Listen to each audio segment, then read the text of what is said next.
আমি সবসময় নিজের উপর বিশ্বাস ছিল যে আমি ন্যাশনাল টিমে খেলবো। হামজা ভাই দেখেন, ফাহমিদুল দেখেন, সবার সাথেই আমাদের কিন্তু ভালো সম্পর্ক, কারোর সাথে আমাদের কোনো খারাপ সম্পর্ক না। শুধু শুধু কিছু কিছু মানুষ এটা হয়তো ছড়াইছে, বাট এগুলো কোনো কিছুই হয় নাই।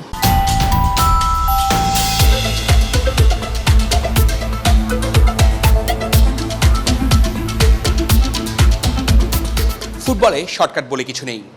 সেরা সাফল্য, সেরা পারফরমেন্স পেতে হলে ঘাম ঝরাতে হয় প্রতিদিন। ফয়সাল আহমেদ ফাহিম জাতীয় দলের ফরওয়ার্ড প্লেমেকার। আছে যেরকম গতি, সেরকম আছে গোল করার ক্ষুধা।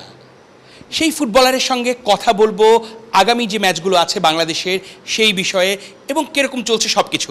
ফুটবল ফেডারেশনের ক্যাম্পের থেকে বড় হয়ে ওঠা ফুটবলার, সিলেটে ছিলেন, অনূর্ধ্ব-23 দলে খেলেছেন, তারপর জাতীয় দলে আসা।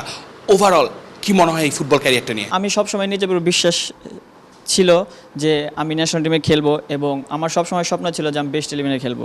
সো এখন কিছু কিছু টাইম একটু সমস্যা হচ্ছে, আর এটা সব প্লেয়ারেরই হয়। সো এটা নিয়ে আমি এখন কাজ করতেছি, দেখা যাক সামনে ইনশাল্লাহ ভালো কিছু হবে, আমি বিশ্বাস করি এটা। একটু ফ্ল্যাশব্যাকে যাই, ভারতের সঙ্গে ম্যাচটা, সেই ম্যাচের মুহূর্তগুলো কি মনে হচ্ছে, হামজার আশা এবং সব কিছু? ফার্স্ট অফ অল, হামজা ভাই যখন আমাদের প্রথম ক্যাম্পে জয়েন করছে তখন এটা আমাদের অন্যরকম একটা অনুভূতি হয়েছে যে তার মতো প্লেয়ার আমাদের সাথে খেলবে, তার সাথে আমরা ড্রেসিং রুম শেয়ার করছি। এটা আসলে একটা স্বপ্নর থেকে অনেক বড় কিছু একটা। পার্সোনালি হামজার সঙ্গে আপনার কমিউনিকেশন কী হয়েছে? হামজা ভাইয়ের সাথে কমিউনিকেশন অনেক ভালো হয়েছে, আর সে মাঠে নামার আগে সবসময় একটা আলাদা ইন্সপায়ার দিত যে সবাই একসাথে খেলবো আমরা। বা ভারত ম্যাচের পর যখন আপনার ড্রেসিং রুমে গেছেন, তার রিয়াকশন কী ছিল?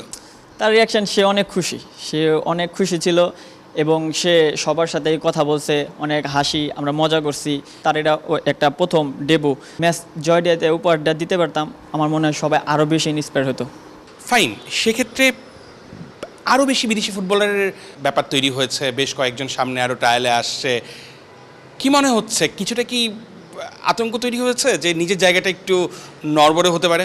না, এটা দেখেন, এই যে আপনার হামজা ভাই আসছে, সমিত ভাই আসতেছে, এটা কিন্তু আমাদের একটা ভালো একটা অন্যরকম একটা কাজ করতেছে যে না, আমাদেরও এখন ভালো কিছু করতে হবে। পার্সোনালিভাবে আমার জন্য এটা আরও বেশি চ্যালেঞ্জিং হচ্ছে, আর এটা আমি অনেক হ্যাপি মনে করি, চ্যালেঞ্জ মনে করি সবসময়। এটা আমি, হামজা ভাই দেখেন, ফাহমিদুল দেখেন, সবার সাথেই আমাদের কিন্তু ভালো সম্পর্ক, কারোর সাথে আমাদের কোনো খারাপ সম্পর্ক না। প্রসঙ্গ যেহেতু আসলো, ফাহমিদুলের বিষয়টা একটু বিস্তারিত জানতে চাই। আপনি ছিলেন তখন, যেটা ঘটেছে আর যেটা রটেছে, ফারাকটা কই? এটার কোনো ফারাকও নয়, কোনো কিচ্ছু ঘটে না। এটা শুধু শুধু কিছু কিছু মানুষ এটা হয়তো ছড়াইছে, বাট এগুলো কোনো কিচ্ছুই হয় নাই। সম্পর্কটা খুব নিবিড় এবং বন্ডিংটা খুব স্ট্রং। তার সাথে মনে করেন যে সে যখন চলে গেল, তার সাথে আমরা সবাই কথা বলছি এবং সে আমাদের সাথে পুরো ফ্রেন্ডের মতো ছিল। যত তাড়াতাড়ির ভিতরে আমরা অ্যাডজাস্ট করে নিতে পারি, মানে আপনি গেম ফরমেশন দেখেন, প্র্যাকটিসের সাথে দেখেন, এভরিথিং, সব ওয়েদারের সাথে। নেক্সট ম্যাচ সিঙ্গাপুর, কি মনে হচ্ছে?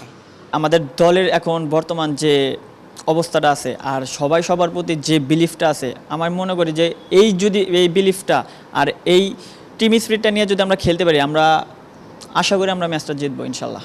অবশ্যই বাংলাদেশ ফুটবলে ভালো করবে, সেই প্রত্যাশাটার জন্য কিন্তু বাংলাদেশ দলকে সমর্থন করা জরুরি এবং সবার সমর্থন পেলে প্রবাসীদের সঙ্গে দেশি ফুটবলাররাও কিন্তু জ্বলে উঠবে আপন শক্তিতে এবং ছিনিয়ে আনবে অনেক অনেক অর্জন। অর্ণব বাপি, ৭১, ঢাকা।